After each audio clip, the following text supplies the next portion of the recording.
Can I go? Thanks, Ken. You can go. Thanks, Sips. Morning, David. Morning. You got going really nicely, really quickly in the last warm-up game, 20 or 10 or so. Is that just experience on those sort of pitches, or I mean, we've heard a lot of talk about how the pitches are going to be very slow, and usually that means quite difficult for guys to get going quickly. Yeah, I mean, it was we sort of needed a little blast at the end there to get us to a decent score, but I think there's been a lot of chat in our preparation with slower wickets, and yeah, I think that particular wicket was a little bit low. So I mean, to be honest with you, the 1-6 I hit was a full toss, so it had nothing to do with the conditions. And yeah, I mean, I just sort of only had a limited amount of balls, so I sort of freed up my mind there and just sort of took each ball as it came. But in terms of the actual games moving forward, we do know that it's going to get slower as the comp goes on. But Abu Dhabi and Dubai wickets conditions, they have seemed not too bad, actually. They're pretty good. I think as the evening games, there's quite a lot of dew, so it will tend to slide on a bit better. But looking at our games, we're all playing afternoon games except for the last one. So yeah, I think we're expecting a slow wicket. We have prepped for those kind of conditions, and you know, I think coming from South Africa, we're pretty waxed in the sense of if it is a good wicket, we well prepared in that sense as well. So For those, followed by Shafiq and tennis. Hi, David. David, earlier in the week, Kagiso Rabada spoke a little bit about leadership and, you know, him taking some extra kind of responsibility. Obviously, you probably, I'm guessing, the most experienced guy in the squad, and I remember speaking over the last winter to you about leadership. How are you taking that on? Is there any kind of extra role that you see for yourself in this tournament, especially with Temba coming back from injury? Yeah, for sure. I think we have mentioned it in the past that it's, you know, there are new leaders in the squad, and yeah, I think everyone's sort of fallen into place in the last couple of months since, if I can say, since sort of the Caribbean. We've played a squad that's been quite consistently playing together, so it has been quite nice to have that, and sort of off the field, everyone just sort of aligns into their particular roles. So it's quite nice to have that. And yeah, in terms of leadership, it is really nice to be a part of that, and as you say, just sort of share my experiences. At the same time, you know, like everyone knows, it's all about performance on the field at the end of the day. But with the experience that we do have amongst the squad, I feel like we've got you know, a lot to add off the field. What we've learned in the RPLs, in the previous RPLs, last year being in Dubai, played in Dubai for South Africa against Pakistan. So in terms of experience in the conditions, well experienced in that department. So it is something that we're definitely taking on more and more. And yeah, I mean, hopefully it all plays itself out in results in the game. Morning, David. Thanks, Sipakazi. So with AB, JP, and Faf no longer there in the middle order, is there extra pressure on you to perform with the bat first of all, and also to score big runs at the back end of the innings and clear the ropes? No, I wouldn't personally. I don't think there's any extra pressure. I've always played for South Africa. When I've always played for South Africa, I've really felt that there's always an expectation, always a certain amount of pressure. There's, you know, regardless of if you're junior or senior, I think, you know, it's always going to be there. So it's about how you embrace that, I suppose. And for me, I think it's a great opportunity for a lot of us to sort of put our hands up in that department. And I feel like I mentioned, we've had a relatively set squad now for the last couple of months. So in terms of our roles, everyone's sort of filling in really nicely. yeah, I mean, obviously we're always going to miss those kind of players that have not that are not there anymore. But I suppose that's the way of life as well. You know, it gives new opportunity to other players, and you know, take on that role, hopefully better. But you know, it's just a more so a good opportunity for us to do the job. Dennis? How's David? Speaking about your role, what exactly does your role entail? Will you be the designated finisher, number 5, number 6? You know where you battle, and is there sort of like a will from your side to also get an opportunity maybe higher up in the order? Yeah, it seems a question that I've answered a few times, but I think you know, moving into this World Cup, we do see in the previous in this previous RPL there has been really good starts, and in the middle it's really important that teams sort of control that middle phase, not necessarily the middle order. I'm just saying the middle overs.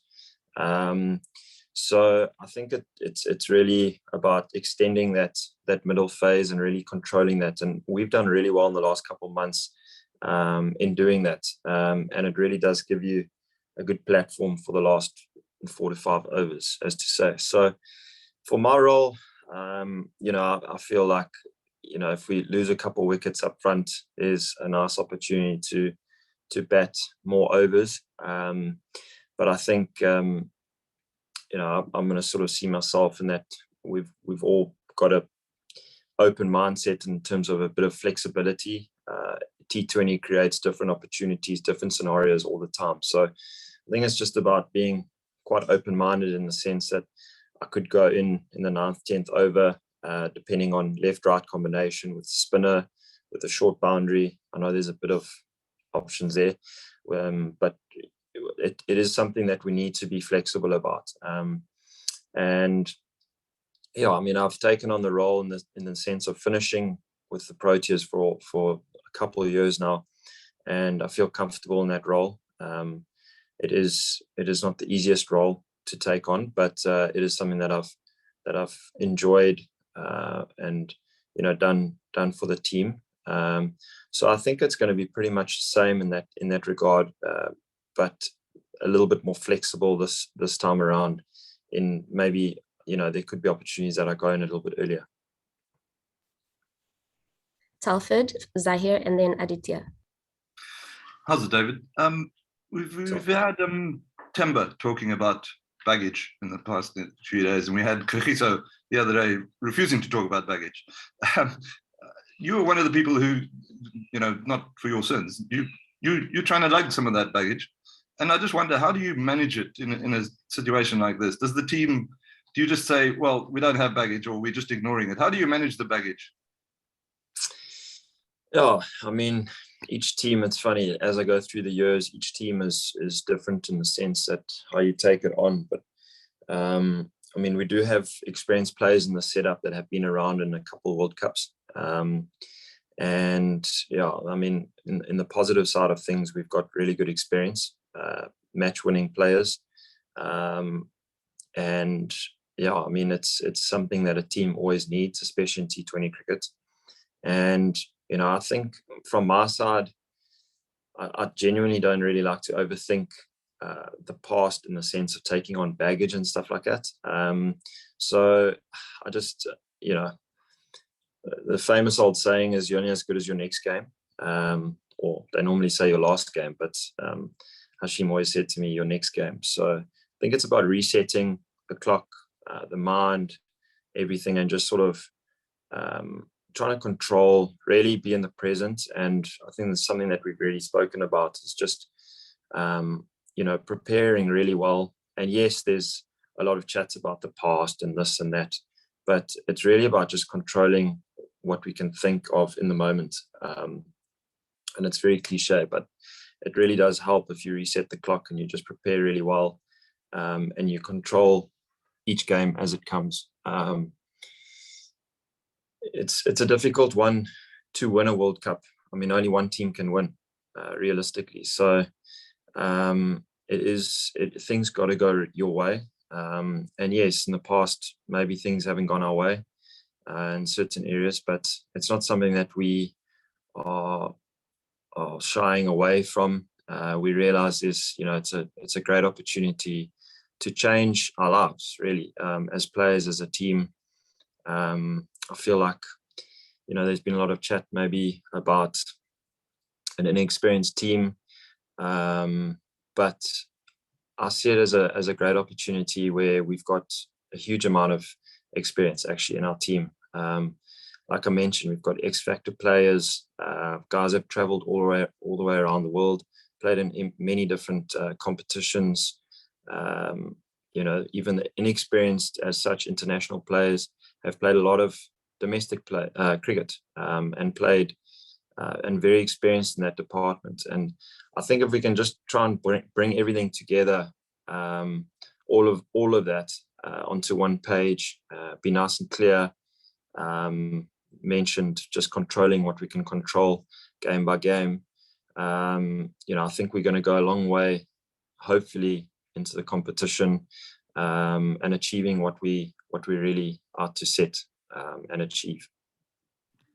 Thank you. Hi, David. It's a follow-up on that question. You talk about the experience and also lack of experience, but when I remember back in 2010 when you arrived in Antigua for the first time, there was a glint in your eye. You were excited to be there, and there's quite a few of those type of players in the side. It's their first World Cup. So all the talk about pressure and all of that, is there not also a feeling that you guys just want to go out there and have a bit of fun and enjoy this tournament and not feel all the, as you said, leave everything behind? This is a new group that's people not maybe expecting a lot, but just wanting to go out there and have a bit of fun for the next couple of weeks. That's exactly it. I mean, you only live once at the end of the day, and it's about really making the most of your opportunity and just and really having fun while you have it, while you do it. I mean, like you mentioned, there's that a new crop of players, and there always is an excitement around it. So I think, I mean, it's we're definitely going into this comp with a clear game plan or blueprint of what has worked the last couple of months, and I feel like we if we just stick to our blueprint and really not overcomplicate things as such, and just enjoy a simple blueprint a game of cricket that we can play, is going to be a good opportunity to do really well. Thanks, Dave. Aditya, Matt, Shafiq, and then Ken.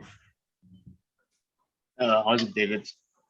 My question is that is the spin threat a bit overstated, given that the last two IPLs, certainly in the UAE, have been dominated by bowlers who have slower ball variations and so on? That's not to say that spinners don't have a role, but do you think that it might be overstated, given that pitches are a little bit slow? Sorry, just to understand your question. So you're saying the spin, how are we going to play the spin because it's slower conditions? Is that right? I'm saying that do you think that spinners will have as much of a role as expected, given that fast bowlers and sort of slow ball variations have dominated the last two editions of the IPL? Yeah, I think so. I mean, it is, as I mentioned, I would assume that it's going to get slower and slower as the competition goes on. So definitely the spinners will come into play. I feel like we've really come on heaps and bounds again, playing spin as a team. We really are changed our mindset around that, and really feel like there's a lot of things that we've ticked off into our preparation with spin and different options against the change of pace bowlers. So always talk about preparation. and I feel like we're ticking some great boxes in that department. And yeah, I mean, at the end of the day, spinners will come into play. The variations will with the pace bowlers will be something that will happen. And if we expect that and we know how to come against it, I don't see why we can't execute our preparation and our skills. Matt? Hey, how's it, David? We obviously play Australia first up. We saw them playing their warm-up match against New Zealand on Monday. They quite narrowly won that one. We, of course, beat Afghanistan. Just how much can we read into the warm-up games about the rest of the tournament? I mean, is it a good measure of the kind of form we can expect to see, or do you think teams are still making some major adjustments to what are some kind of unique conditions? Yeah, look, I think I'm all about momentum and taking a lot of confidence from those warm-up games, and just ironing out a few things that you potentially need to do as a team. But I think they're pretty important, the warm-up games. You know, they are often overlooked, but it's an area where we can stamp our authority and work, like I mentioned, iron out a few things. But yeah, obviously watching that game against New Zealand, Australia, it was a really close game. And I think the conditions in that particular game would be a lot different to how they're going to be against them on the first game, the 23rd. So I think it's, day games are going to be very different to, like I mentioned, the dew in the evening plays a big part, and we're not going to have that. So,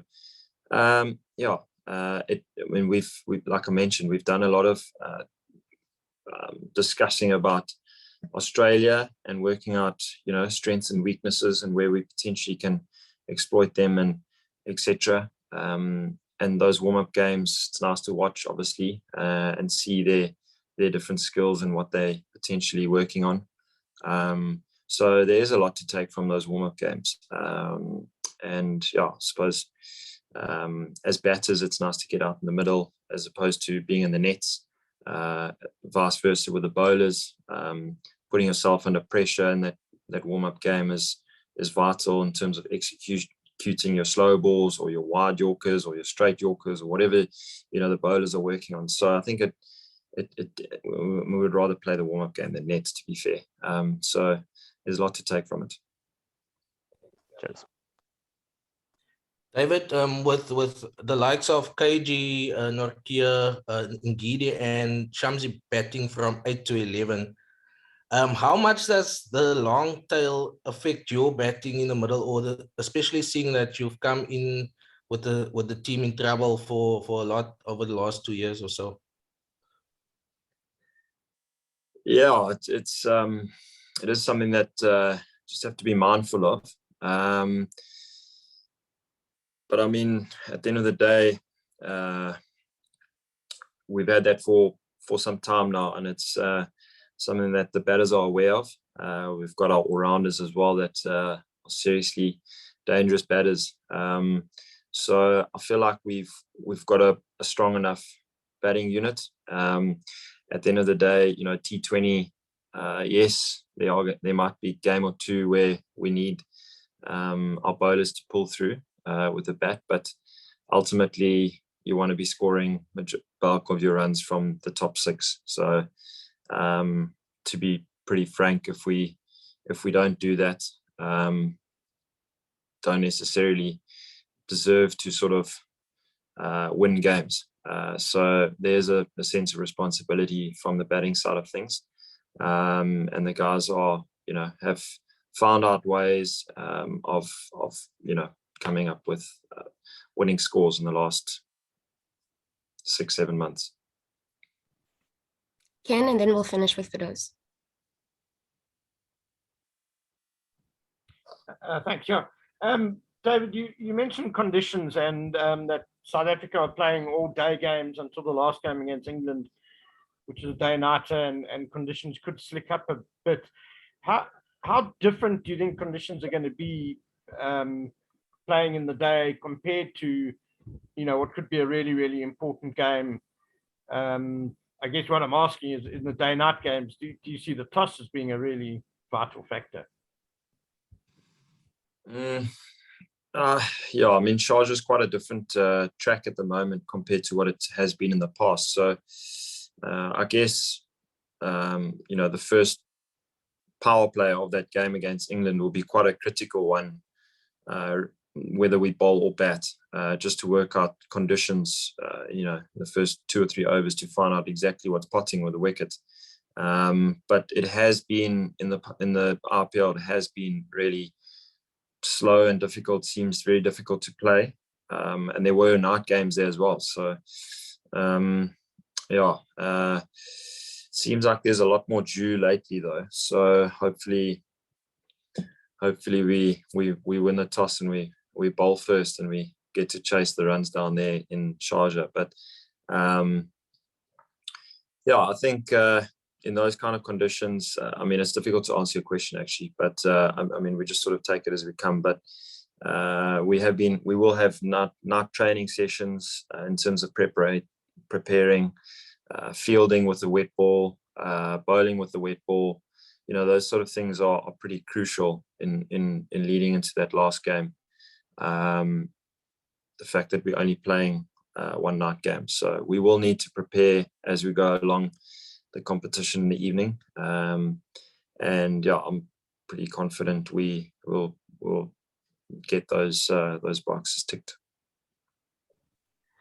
The last question comes from Fidos David. They just had a power outage, so I'm going to be reading her question out loud. She says, my question is that Temba has also mentioned Hashim Amla's influence, and I'm wondering if there's any further inspiration that you draw from him. Yeah, the privilege to play with him for many, many years. And I suppose from what I've learned with him is to not let failure get you down. Consistency in performance is what we're striving for, but off the field, being trying to be a consistent person as well is something that we need to strive for even more so. And that's something for me, what I've really enjoyed about Hash and his influence, being nice and calm, being there for a pillar of strength, the silent assassin, as they say, getting the job done, but just more so just being nice and consistent as a person leads you onto the field. So, it's been a good journey with him, and I still keep in touch with him, and we'll continue to do that during this World Cup if necessary, for any advice or anything like that. And as that doorbell rings, we'll ring an end to this press conference. Thank you so much, everyone, for joining us. And I will make the recordings available as soon as possible in the next couple of minutes. Keep well. Thanks, guys. Take care. Thanks, Cheers. Cheers, buddy. Cheers, everyone.